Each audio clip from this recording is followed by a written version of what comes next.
Good evening, my dear students. Welcome to HashLearn Studios. My name is Dheeraj, your chemistry teacher for the day, and the topic under discussion is some important compounds of transition elements. This lecture belongs to lecture series JEE and NEET. Moving ahead, let us quickly recap what we had looked at in the previous class. So in the previous class, we looked at general properties of the transition elements, D block, and some numerical problems to do with D block elements. And moving ahead, the important CPP question which I've picked up from the previous class is a transition element X has configuration argon 3d4 in its +3 oxidation state. So its atomic number is, so you should know argon is 18 and 18 plus 3d4 is 4.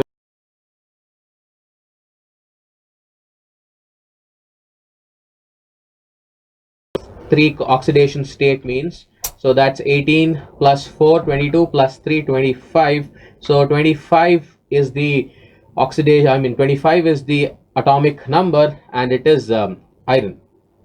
I'm sorry, manganese, guys, manganese 25. So we have given you the element. Moving ahead, the goals of today's class is to look at some important compounds of transition elements, and apart from looking at just the important elements, we will look at the periodic trends and something to do with electronic configuration and electronical aspects of D block elements, and along with numerical problems to do for the day. So the next question that you would be seeing is the first question for the day. You guys know the drill. So as we move ahead, we will look at the question, and after looking at the question, I shall give you the concerned answer as well as a theory behind the question. So we will look at the first question, guys. And meanwhile, let me quickly welcome students who have joined us. Preeti and Yogesh have joined us. Welcome, guys. Welcome to the classes. So moving ahead, the first question for the day.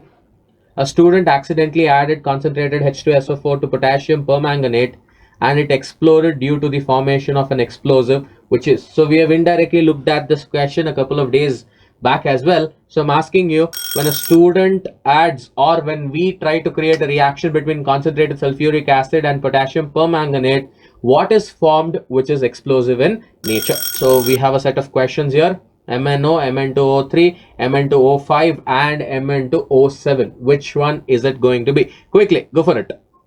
And students who have joined us through YouTube, please go ahead and log into HashLearn app. That way we'll be able to take your questions and answer to your queries as well.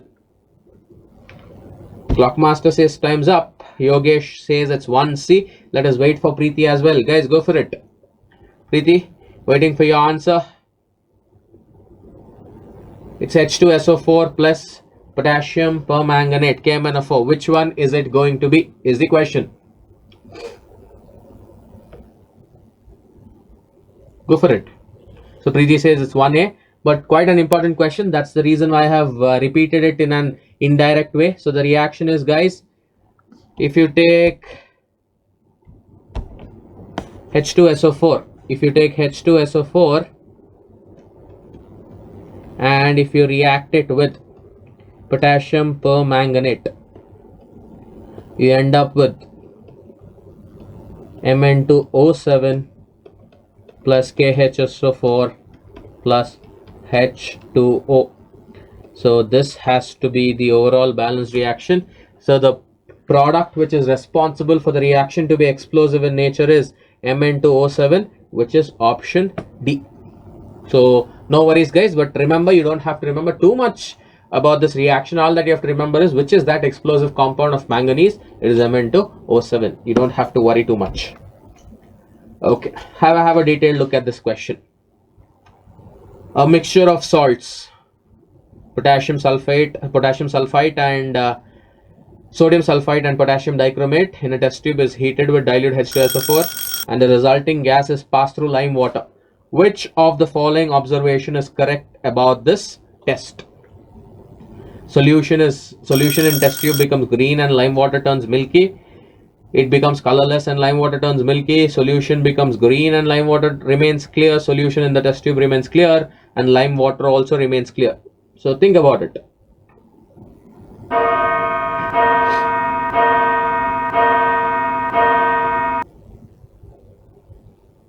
So what is it going to be? Clockmaster says time's up. Take a couple of more seconds, guys. No problem. You'll have to write the reaction from your end. Only the products, once written, will be able to give us the list of options which we have suggested. So go for it. Yogesh says it is B. Okay, but I would strongly advocate that write the reaction, concerned reaction. Only then you'll be able to arrive at a very logical answer. So go for it. So both of them say it's B. Lime water turns milky, whereas the solution in the test tube is colorless. Let me give you the reaction, guys. So I'm telling you, mixture of Na2SO3 plus K2SO4 is treated with dilute H2SO4. So the reaction goes like this. K2Cr2O7 plus 4 moles of H2SO4 will give me a salt K2SO4 plus chromium sulfate along with water and nascent oxygen. You should know that acidified potassium dichromate is an oxidizing agent, so it gives out nascent oxygen, but that's not what's important in this reaction. So this is one half of the reaction. The second half is what happens here in this case. SO2, that's sulfur dioxide, in the presence of oxygen, that's nascent oxygen, will react with water forming H2SO4. So you should remember where this SO2 comes from. If you take sodium sulfite reacting with H2SO4, it leads to the formation of sulfur dioxide. That sulfur dioxide reacts with K2Cr2O7, or in other words, it reacts with nascent oxygen to give us a green colored solution. What makes you think that it's going to give us a green colored solution? Because I am going to have, this is chromium sulfate. Chromium is in what oxidation state? It is in +3 oxidation state. If it is +3 oxidation state, it has to be green in color. And since whole of the gas is consumed, so we will have the entire set of molecules of this gas getting consumed. Therefore the lime water will not turn milky. So it is lime water not turning milky and the solution turns green. So it is option C. Solution in the test tube becomes green and lime water remains clear because it is not going to react with the suggested reagent. So good, we have Peru joining us, and Peru straight away has entered the webinar with the right answer. So good. Moving ahead, guys, moving ahead. The third question. Arrange the following oxides in increasing order of their thermal stability. So we have given you ZNO, cadmium, mercury. If you know, they all belong to the same group. So zinc, cadmium and mercury in the increasing order of their thermal stability. They all belong to the same group, guys. So it should become easy for you to predict the order. Go for it. Which one is it going to be? Pretty straightforward, should not trouble you too much. ZNO, CDO and HGO. I can give you a clue since you are trying to solve from your end. It depends on the size of the atoms involved. Clockmaster says time's up, but take a couple of more seconds, not a problem. Preeti says it is 3B. Okay, let's wait for Peru as well as Yogesh to give us the answer. Then we will take it a little ahead. Not a problem.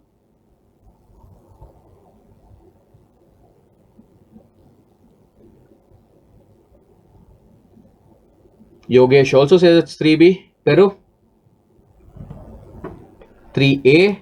Guys, 3B is right, because Zn comes in the fourth row, followed by cadmium in the fifth and mercury in the sixth row. As I move down the group, what happens? Size increases. As size increases, you know what will happen? As size increases, the metal and oxygen, since it's an oxide, we are talking about oxygen, the metal and the oxygen bond strength decreases.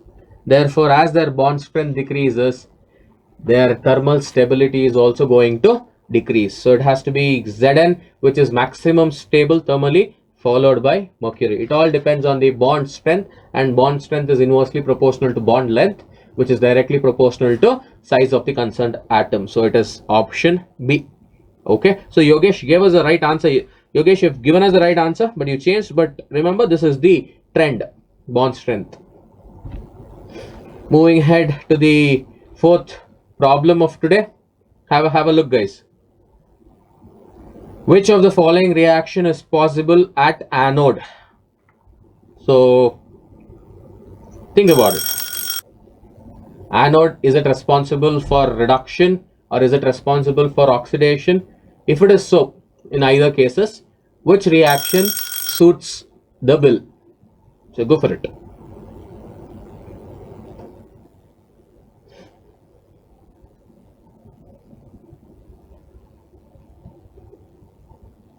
So what happens at anode? Shouldn't take us too much time, this question especially.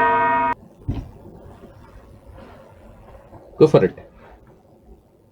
Which of the following reaction is possible at anode? Waiting for your answers, guys. Preeti says it's 4A. Yogesh says it's 4C. Let's wait for Peru as well. Peru, 4A. Yes, option A is right, because anode, it's always oxidation. If you look at this, chromium is in +3 oxidation state. In this case, chromium is in +6. Therefore, it is oxidation. This is reduction. Let me write that up once again. Oxidation, and here chromium +3 +6. So it has to be oxidation. This is reduction, because from oxidation state 0 to -1, and here oxygen is gaining hydrogen again has to be reduction. So this is reduction, this is reduction, and this is oxidation, and at anode it is always oxidation which predominates. So it's option A. So good, Preeti and Peru. Now a quick breather for you guys. The product of oxidation of I- with MnO4 in alkaline medium is, so we have spoken to you about oxidation. So what will happen if I- is going to react with MnO4- in alkaline medium? And the best part is, the one who gave us the right answer first is with us. So Preeti gave us the right answer in the previous class of mine, which was last Friday. So I'm meeting you after a really long time, guys. Last Friday, you guys looked at this question. A couple of them ended up giving us the right answer, but the fastest one to give us the answer was Preeti. Congratulations, Preeti. You have won yourself an atom session, which gives you exclusive right to get either a difficult concept or a question to be answered by our in-house experts within 20 minutes of the question being posted. So that's the best part. So congratulations to you once again, and people who have joined us, Preeti, Yogesh, and Peru. The next slide that you'd be seeing will be for 60 seconds, and go for it. Fastest finger first. Here we go.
So all three of you have given us the answer, guys. Now look at this fifth question that I've assigned for you guys. Go for it. Amongst TiF6 2-, COF6 3-, Cu2 Cl2, and NiCl4, the colorless species are. So you just have to remember the color of a given compound is due to what. So the moment you know the color is due to what, the rest is in place. Go for it. CuF6 3 minus, NiCl4 2 minus, TiF6 2 minus, and Cu2 Cl2. Which one is it going to be?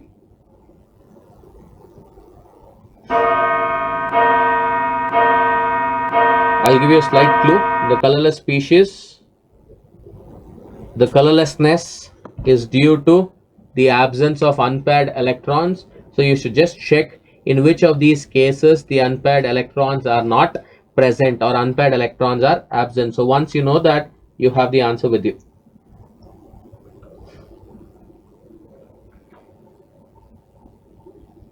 Quickly, shouldn't take us too much time. All of these electronic configurations, the valence electronic configuration should be in your fingertips. Yogesh says D, Peru says B. Let us wait for Preeti and let's move ahead. Which one is it going to be? Quickly.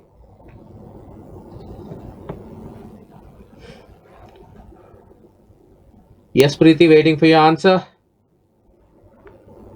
You just have 4 compounds. Look at the central metal atom. Once you look at the central metal atom, if you know its electronic configuration, that's valence, you would get the answer. So which one is it going to be? So each one have given us one answer. So Peru says B, C, your Preeti and Yogesh says D. Let me quickly tell you. Option D is the right answer, guys. Why? If you look at TiF6 2 minus, so the oxidation state on titanium, let's say we don't know. I'll tell you how to calculate in a simplest way possible. So X fluorine minus 1 into 6 minus 6 is equal to minus 2. So X has to be equal to plus 4. So titanium oxidation number 22 atomic number 22, oxidation outermost valence electron 4 in number, 3d2 4s2, that's electronic configuration. And if titanium is present in plus 4 oxidation state, all of these 4 electrons have to be taken. Therefore, the electronic configuration will be 3d0. There are no unpaired electrons in TiF6 2 minus. Let us look at Cu2 Cl2. Again in Cu2 Cl2, copper 29. So it is how many unpaired electrons? So it has to be 3d10 4s1. Therefore, what is it going to happen? So in this case, you just make the slight correction. It should be able to give you the right answer. I'm really sorry, guys. It should be CuCl2. So that should be able to give you the right answer. So if it is, oh wait, 1 minute here. So with this only you can check. I'll tell you the variation of this in the upcoming questions. I thought I'll include the variation in this only, but the variation of this can be included in the other questions which I've packed for you. Should not be a problem. So go for it. What is it going to be? So Cu2 to Cu2 Cl2. It's in what oxidation state? Plus 1. If it is plus 1, I'll remove 1 electron from here. Therefore, it becomes 3d10. 3d10 fully packed t orbitals, no unpaired electrons. 3d0, no electrons whatsoever. So option D has to be the answer. Pretty straightforward. Always remember one thing in mind when it comes to D and F block along with coordination compounds. What is responsible for the color of the compounds? The main reason behind color of the compounds is it can appear as a 1 marker question in your boards as well. It is DD transition. In the next chapter, that's coordination compounds, you'll study about it in detail. But electrons moving, the unpaired electrons moving from one sublevel of d orbitals to another sublevel of d orbitals will be called as DD transition. So the reason behind the compounds being colored is DD transition, and for DD transition to occur, there has to be unpaired electrons. In both the cases, there are no unpaired electrons, and hence they will remain colorless. Hope you guys have followed. So moving ahead to the 6th question. The number of moles of acidified potassium permanganate required to convert 1 mole of sulfite ion into sulfate. So I would suggest you write the reaction. You should know that acidified potassium permanganate will convert itself into what after the reaction? We have looked at that in the previous classes as well. So once you know how KMnO4 will convert itself into what? under acidic condition. That's how you'll be able to answer these questions at ease. So go for it. KMnO4 reacting with sulfite. Sulfite is converting itself into sulfate, and what will KMnO4 convert itself into? You can take the ionic form of these reactions. It makes your life a little more easier. So Yogesh says it is 6A. Okay. Let us wait for others to quickly give us the answer. Peru, Preeti, go ahead. Try to give us the answer. What is it going to be?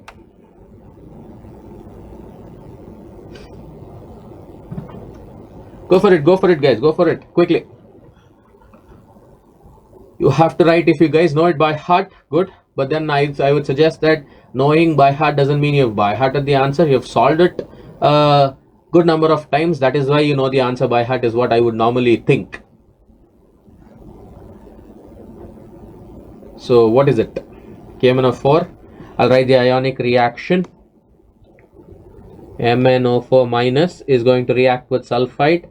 Sulfite is SO3 2 minus. It will convert itself into sulfate, SO4 2 minus. And in acidic medium, when KMnO4 acts as an oxidizing agent, it will always convert itself into Mn2 plus. Mn2 plus. So this is the reaction. So if you go ahead and balance this reaction, I'm assuming that under 11th standard chapter redox, you would have learned how to balance these redox reactions. So once if I go ahead and balance a redox reaction, this is how it's going to be. So 5 moles of this, 2 moles of this, plus sulfate 5 moles, plus 3 moles of water, and to balance this reaction, this will be 6H plus. This is the overall balanced version. So 5 moles of sulfite ion is going to need, or it will yield, let us say, 2 moles of MnO4 minus. Therefore, we are asking for 1 mole. 1 mole of sulfite is going to yield how much? So if you cross multiply, you will end up with 2 by 5 moles of MnO4 minus. So option A is the answer. Good, Yogesh. So Yogesh, I think this is the second question where he gives us the right answer and he has changed. So let us know if I can help you, wherein we can resolve whatever is your doubt, Yogesh. In the previous case also, you gave us the correct answer and then you changed it to an incorrect answer in this case as well. But this is the logic behind the question. Let me know if you need my help. Option A is indeed right. So moving ahead to the 7th question. Look at this question, guys. Look at this question. In nitroprusside ion, where will I come across nitroprusside? You'll come across nitroprusside in qualitative analysis of organic compounds. So there you would come across all of these. So nitroprusside ion, the iron and NO exist as Fe2 plus and NO plus rather than Fe3 plus and NO. These forms can be differentiated by, you don't really have to worry why they will exist like that, but you have to know how to differentiate between the two. So estimating the concentration, measuring the solid state magnetic moment, thermally decomposing the compound, measuring the concentration of Cn minus. So Clockmaster says time's up, but I can give you guys a couple of more seconds. Take your time, guys. Take your time. Think with respect to which chapter am I looking at this? So the first, concentration, something to do with the chemical kinetics. Thermally decomposing the compound, yes, it can be related to bond strength. Measuring the concentration of Cn minus, again concentration, measuring the concentration, again chemical kinetics. So it has to be running between option B and C, and among B and C, which one looks more feasible. That way you'll be able to figure out which one has to be the right answer. So Yogesh says it's 7C. Let us wait for Preeti and Peru. Preeti says it's 7D. Okay, measuring the concentration, no. Guys, A and D is ruled out because A and D, measuring the concentration, measuring the amount, remaining amount, all of this doesn't come under our inorganic purview. It comes under chemical kinetics. So it has to be between B and C. And let me tell you, the right answer is option B, because I can check using magnetic moment because they are in their respective oxidation state. So I can say for you to understand what is nitroprusside first, nitroprusside is Fe Cn FeCN5 NO. FeCN5 times NO. 2 minus is nitroprusside ion, and in nitroprusside ion you can check the magnetic moment. How am I going to check the magnetic moment? You can calculate the number of unpaired electrons in Fe2 plus, and you can calculate the number of unpaired electrons in NO minus. Depending on the number of unpaired electrons, the respective magnetic moments can be calculated. I can theoretically try to match the experimentally found out magnetic moment. Should not be a big deal for us, because you know how to find magnetic moment theoretically. You can calculate the number of unpaired electrons, and magnetic moment can be calculated as square root of n into n plus 2. So the experimental and theoretical can be matched, and hence you'll be able to tell which one is Fe2 plus and which one is NO plus. That way it's going to become easier, guys. So it's option B. Peru gives us the right answer. Good. Moving ahead to the 8th question of today's episode. In the cyanide extraction process of silver ore, the oxidizing and reducing agent is. So these are the type of questions wherein I can club metallurgy with this chapter. So metallurgy is wherein we are looked at the extraction metallurgical process of silver ore. Therein, once you remember the reactions from that chapter, then you will be able to apply it to this chapter and give us the answers. Or else you should be able to link that the extraction process includes species from this chapter. That is why we are asking you questions. That can also be a logic, but then always questions of this sort wherein we are giving you questions which are from concepts from 2 different chapters will have more weightage. So Yogesh says it is 8B, and Peru says, I think Peru answered B for the previous question. So let's wait for Preeti and Peru to give us the answer. Go for it, guys. But mind you, you have to know the complete reaction. Only then I can take your answers as the right answer. So Preeti also says it is B.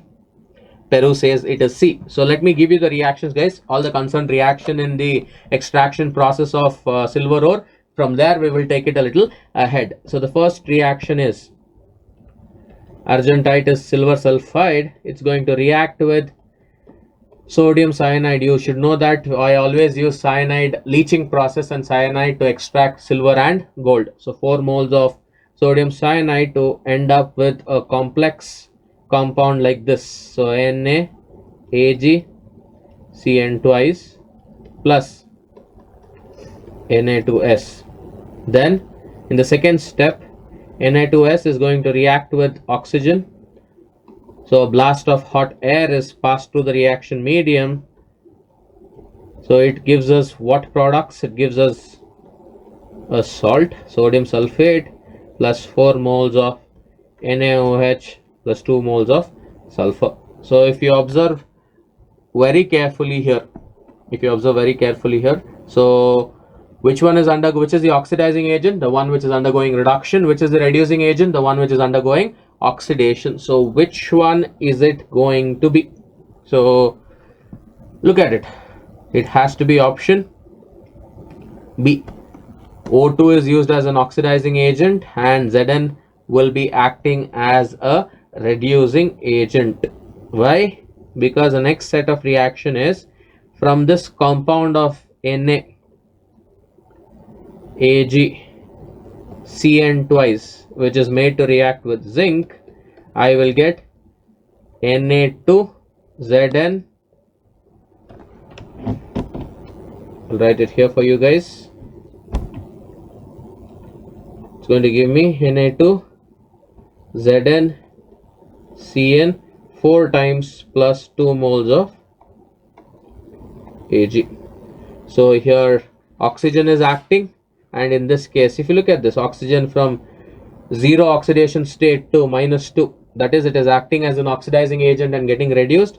Silver from 0, it is becoming +2, that is, it is giving out its electron and acting as a reducing agent. So it has to be O2 and zinc dust respectively. So good. Yogesh gives us the right answer. Preeti also gives us the right answer. Good, guys. And Peru, unfortunately, HNO3 and Zn. HNO3 should not come to your mind at all, because HNO3 will not be used in the leaching process at all. So you should always revolve around the molecules which are used in the reaction, and that way you should be able to give us the answer pretty quickly. So this is the overall reaction, guys. Problem number 9. We just have a couple of more problems packed for you. So look at this. An ornament of gold having 87.5% of gold is of how much carat? That is dash carat. So you should know what is the maximum carat of gold that's available. With respect to that, you can calculate this. So how much is 100% gold? How much carat is that? So if 100% is so much, 87.5% will be how much is the question. So simple cross multiplication.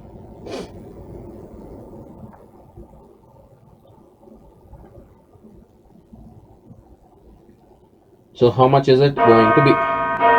Quickly. Yogesh says it's 24. Okay.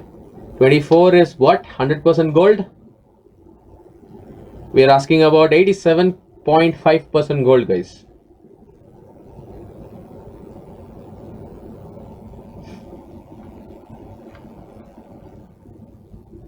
So Preeti says it's 9A. Okay. Peru. Let's wait for Peru and then let's get going. So what is Peru's answer for this? What is it going to be? Quickly.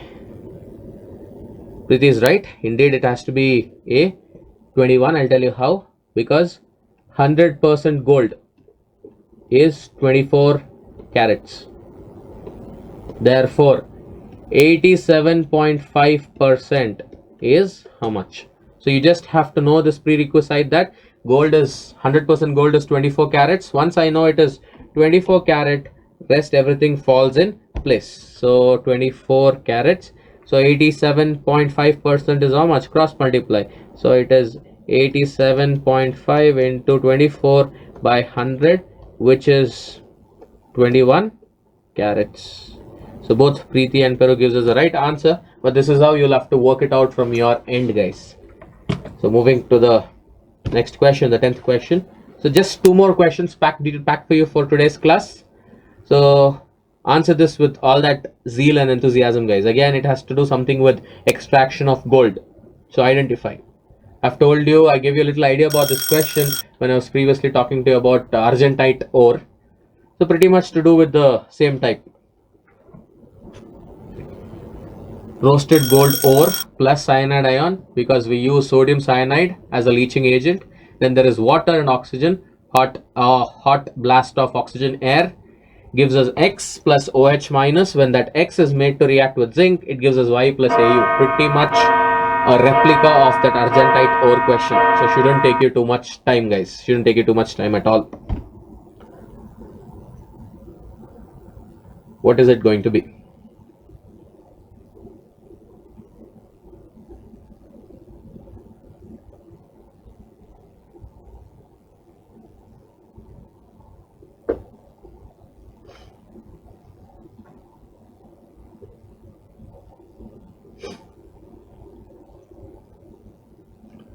We have looked at a very similar question, so shouldn't take us too much time. What am I reacting it with? Roasted gold.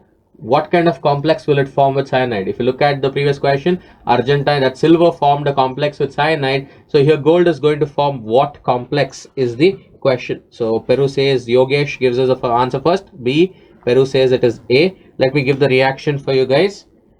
That is 2 moles of gold reacts with cyanide ions from sodium cyanide plus water and obviously oxygen to give us 2 moles of gold cyanide, AuCN twice, minus plus 2 moles of OH minus. So this is one reagent that gets formed, a product I can call it. In the next reaction, the same thing is going to react with zinc, wherein gold is going to be replaced by zinc. So you would have an zinc CN4 2 minus plus 2 moles of Au. So it is going to be this. So the option is option A, wherein you get AuCN twice and ZnCN4 2 minus, and minus in this case it is 100% related. If you want, we will move back and check, guys. If you look at this reaction also, we pretty much arrived at the same reaction. Look at this part. I get AgCN 2 times 2 minus, AgCN 2 times 2 minus, and if you look at this portion also, the last part, you get this. Give us a moment here, guys. Give us a moment here quickly.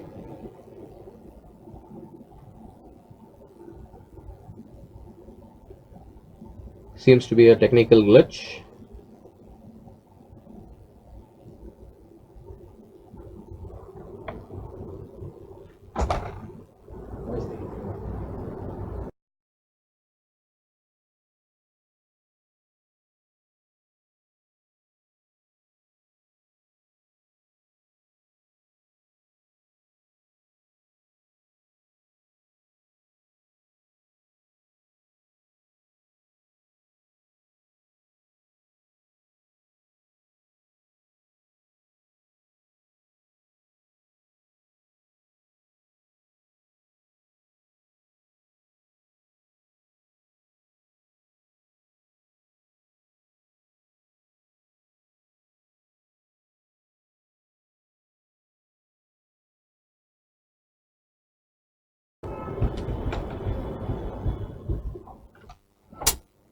Yes.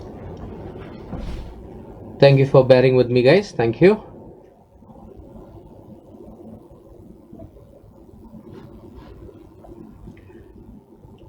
Okay. So I give you the concerned answer. We looked at, I went to extend this same question to the previous question as well, wherein we said that the option is option A, because we have looked at the similar one in the previous question as well.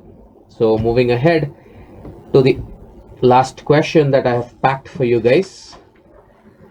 Which of the following pairs of elements have almost similar atomic radii? So here pay a little more attention, because it is multiple right answer, question. So which set? It can be 1 pair right, 2 pair right, 3 or 4. It can be any number of pairs right, but you'll have more than one right question. So which of the following pairs of elements have almost similar atomic radii? So first one is Zr, zirconium and hafnium, and B, Preeti gives us the answer first, but guys, mind you, it is more than one right answer. So think about it. Multiple right